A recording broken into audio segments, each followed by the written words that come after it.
बालू में रंगदारी मांगने का आरोप। आपको पता है जब बालू का सेटिंग होता है तो सबसे पहले कौन बिकता है? ये लोकतंत्र का चौथा स्तंभ। सबसे हम क्षमा मांगते हैं, सभी वैसे नहीं होते हैं, लेकिन लोकतंत्र का चौथा स्तंभ जो होता है 90% पहले उसी को सेट किया जाता है कि आपको छापना नहीं है। जब वही बिक गया हो तो फिर जनता का आवाज बनेगा कौन? अब हम कुछ प्रश्न पूछते हैं पुलिस प्रशासन से, पूरा सिस्टम से एक प्रश्न पूछते हैं, क्या झारखंड में, पूरे झारखंड की बात कर रहे हैं, केवल सरायकेला की बात नहीं कर रहे हैं, क्या झारखंड में बालू घाटों का टेंडर हो चुका है? हुआ है? नहीं हुआ। यदि नहीं हुआ है तो वहां से बालू उठ कैसे रहा है? पहला प्रश्न चिन्ह तो पुलिस और प्रशासन पर पहला प्रश्न चिन्ह यही लगता है कि वहां से बालू उठ कैसे रहा है।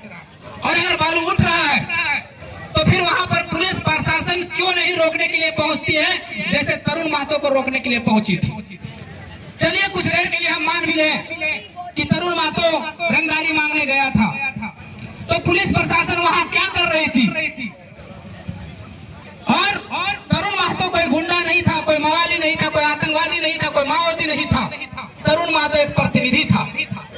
वो प्रतिनिधि जो लोकतांत्रिक व्यवस्था में दिया गया है, उन्होंने चुनाव लड़ा और 41,000 मत प्राप्त हुए।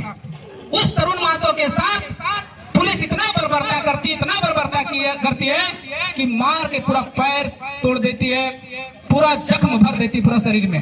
अगर मैं ये बातें झूठ बोल रहा हूँ, तरुण महतो जी अभी भी एडमिट है यहाँ पर हॉस्पिटल में, आप जाकर देख लीजिए। अभी दिल्ली में 5 आतंकवादी पकड़ा है, आप सभी ने मीडिया के माध्यम से देखा होगा। किसी भी आतंकवादी के शरीर में आपको एक खरोच तक नहीं मिलेगा, लेकिन तरुण महतो के शरीर में इतना खरोच, इतना मार के दाग धब्बे हैं कि पूरा शरीर काला कर दिया गया। क्या तरुण महतो उस आतंकवादी से भी बढ़कर था? नहीं था।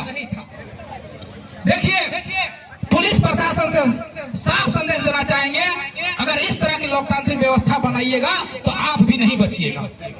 आपको कोई ना कोई आपको रोड में टोक कर मार देगा, आपको भी। और ये उदाहरण झारखंड में ही है। आप सुने होंगे मीडिया के माध्यम से, हजारीबाग में जो कोयला के जीएम थे, वहां के वो जीएम को यही माफिया लोग गोली मार दिए थे। इसलिए बालू माफिया हो, पत्थर माफिया हो या खनिज संपदा की जो भी माफिया हो, अगर उसको बढ़ावा मिलेगा तो वो मार देगा आपको भी। इसलिए ये मत सोचिए कि पुलिस प्रशासन बच जाएगा, नहीं बचेगा। हम जानते हैं आप वो सिस्टम है जो किसी को भी आतंकवादी, किसी को भी माओवादी घोषित कर दे सकते हैं। फिर हादसा इसका ताजा उदाहरण है। आपको क्या लगता है एक पिस्टल किसी को हाथ में थमा देंगे, कर देंगे, पुलिस पर गोली चला रहा था इसलिए तरुण महतो को मार दिया गया? ये कहानियां बना सकते थे, ये आपके लिए बड़ी बात नहीं था। पूरा सिस्टम जानती है, पूरा सिस्टम को पता है कि कहानी किस तरह बनाया जाता है। अब बताते हैं लोग सेटिंग कैसे करता है। जो भी बालू माफिया हो, कोयला माफिया हो, पत्थर माफिया हो, मैं कोयलांचल की धरती से आता हूँ, हमारे तरफ कोयला कैसे सेटिंग होता है, बालू भी पत्थर भी हमारे तरफ कैसे सेटिंग होता है। सेटिंग पहले एसपी से कोई उसका दाहिना हाथ, बावा हाथ, टाइपराइटर ऑपरेटर कोई रहेगा, उसके थ्रू सेटिंग होता है। 25 से 30 लाख जाएगा एसपी डीसी को, बड़ा पदाधिकारी को, और सेटिंग करने वाला कौन होगा? वहां का डीएसपी होगा, उस क्षेत्र का डीएसपी को जाएगा 4 से 5 लाख रुपया। और सभी थाना को, जितना क्षेत्र के अंतर्गत थाना आएगा, सबको सूचना दे दिया जाएगा कि ये गाड़ियां हैं, इसको पकड़ना नहीं है।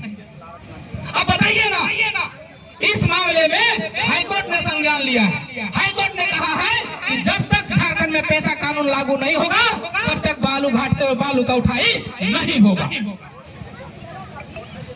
ये हम नहीं कह रहे हैं, ये हाईकोर्ट 2 नहीं 3 बार संज्ञान ले चुकी है और बार बार आला अधिकारियों को भी चेता रही है किस तरह की घटनाएं न हो।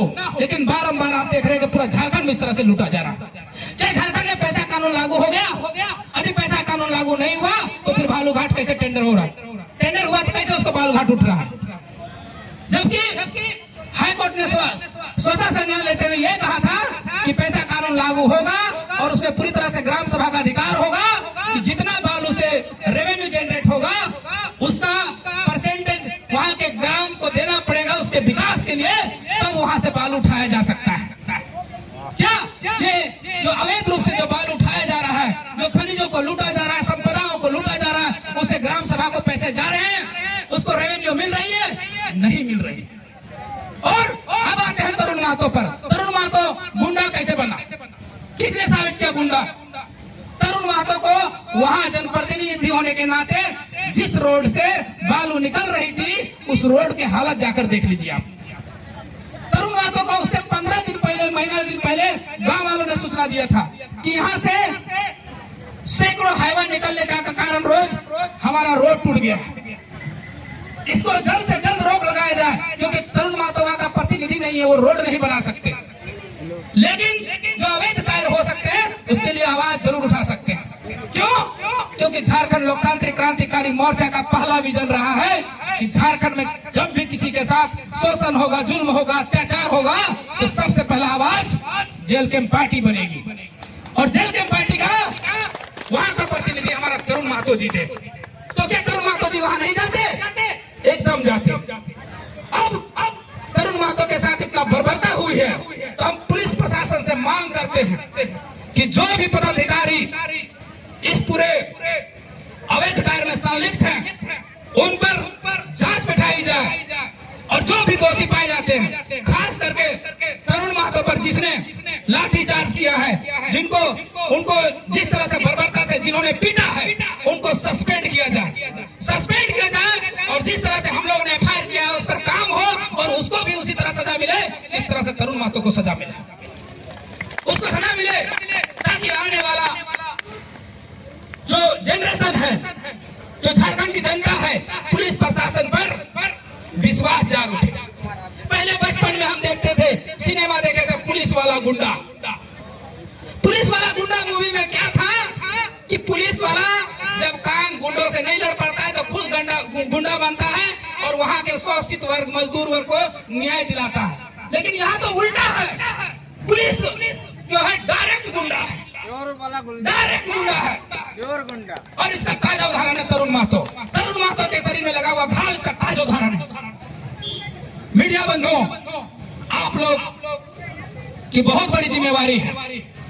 सबसे पहले ये लोग आएंगे, आप ही लोग को खरीदने का प्रयास करेंगे।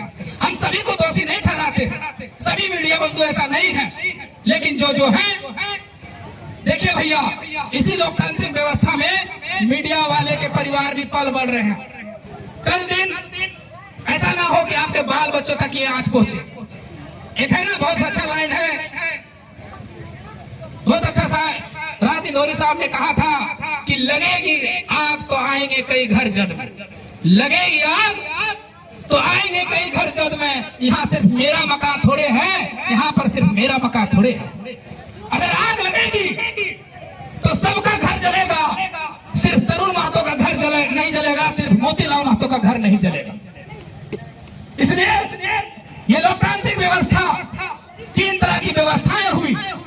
एक हुआ राजतंत्र की व्यवस्था, दूसरा हुआ लोकतंत्र की व्यवस्था, और तीसरा हुआ तानाशाही की व्यवस्था। तानाशाही की व्यवस्था कौन करते थे? अंग्रेज करते थे, हिटलर लोग करते थे। यहाँ तो झारखंड में तानाशाही की व्यवस्था लागू कर दिया गया है, और लोकतंत्र की दुहाई देते हैं। आप सीधा और डायरेक्ट घोषणा काहे नहीं कर देते कि ये तानाशाही की व्यवस्था है? फिर जनता अपना समझेगी, जनता अपना न्याय करेगी। ऐसा ना हो कि अगर इस तरह से रवैया रहा पुलिस प्रशासन का, तो कहीं जनता अपने हाथों में हथियार ना उठा ले। क्या करेगी? मरता क्या नहीं करता, ऐसे भी मरना वैसे भी मरना तो है ही। हम जानते हैं आप लोग को माओवादी घोषित करने में भी देर नहीं लगेगा, हमको पता है।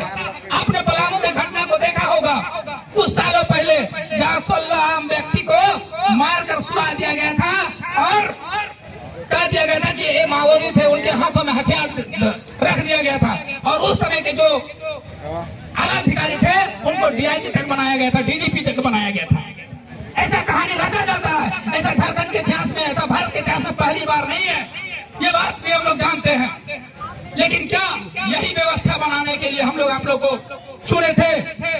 प्रतिनिधियों से कह रहे हैं, और इन आला अधिकारियों से कह रहे हैं कि हम गरीब, गुरबा, मजदूर, शोषित, वंचित, पीड़ित, अगर 1 रुपए का 5 रुपए का बिस्किट खाते हैं तो 1 रुपए का टैक्स उसमें सॉलिड देते हैं। ये टैक्स हम किस लिए देते हैं? ताकि आप हमारी सुरक्षा कर सके, आप हमको न्याय दिला सके। लेकिन नहीं, अंतिम संदेश यही है, गांधी जी ने लोकतांत्रिक व्यवस्था के लिए बहुत अच्छी बात कही थी कि लोकतंत्र में कमजोर से कमजोर व्यक्ति को उतना ही न्याय, उतना ही समानता, उतना ही अधिकार मिलना चाहिए जितना कि अमीर से अमीर लोगों को, ताकतवर से ताकतवर लोगों को मिलता है। क्या इस लोकतांत्रिक व्यवस्था में ऐसी व्यवस्था है? नहीं है। इसको कौन बनाया? इसको आप लोगों ने बनाया। इसलिए साथियों, हमें जितने भी हमारे लोकतांत्रिक क्रांतिकारी मोर्चा के साथीगण हैं, सदस्यगण हैं, और जो भी झारखंडी आम जनमानस के साथ भी अगर कहीं गलत होगा तो लोकतांत्रिक मोर्चा आप लोग के साथ खड़ा है। इतना ही बात कहकर अपनी वाणी को विराम देते हैं। धन्यवाद। जोहार, जय जवान।